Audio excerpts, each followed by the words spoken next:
Pas de sujet.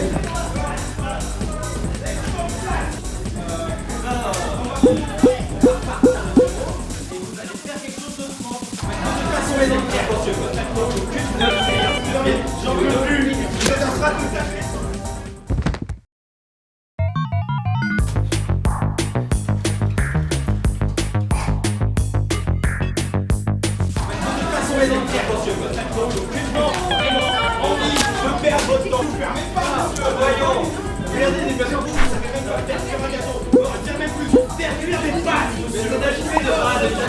Stop! Qu'est-ce qui se passe?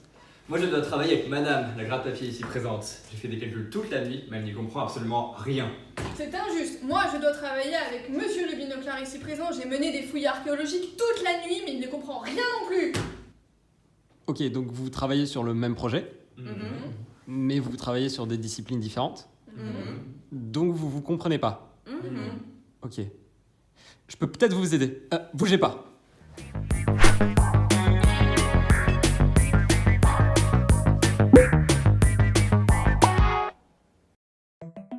La visualisation scientifique permet d'illustrer graphiquement des données issues de simulations ou d'expériences pour être capable de les analyser et de les comprendre. C'est une branche interdisciplinaire de la science à la frontière avec l'informatique. La visualisation scientifique varie de simples courbes ou graphiques à des images ou illustrations plus complexes jusqu'à la visualisation d'objets 3D.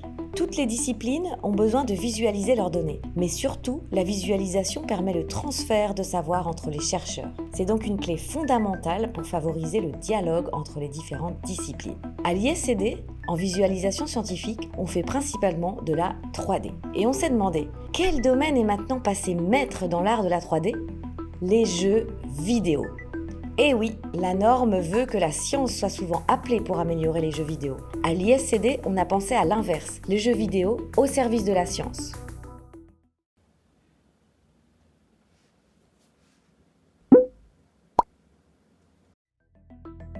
Dans notre quotidien, on utilise donc les mêmes méthodes et techniques graphiques que le monde du jeu. On prend le meilleur des deux mondes pour analyser et créer des rendus de résultats de recherche avec une qualité graphique hors norme en sciences. Récemment, l'ISCD s'est intéressé aux techniques de rendu réaliste de visage. On dispose en effet au laboratoire d'un code de calcul qui est capable de reconstruire, à partir d'un scan 3D d'un crâne, un visage. C'est très utile pour les anthropologues, mais aussi pour la médecine légale, pour l'identification de victimes.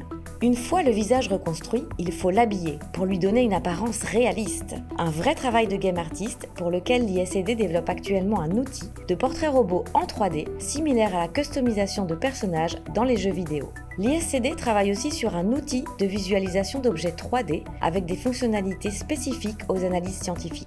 Programmé pour fonctionner avec une manette de jeu, il permet une immersion totale à l'intérieur même des données que l'on visualise. Enfin, l'ISCD travaille aussi sur la dimension architecturale et historique de la visualisation, comme ici la reconstitution du théâtre d'Orange pendant l'époque romaine. Nous sommes aujourd'hui engagés auprès de plusieurs projets de reconstitution historique pour la conservation du patrimoine.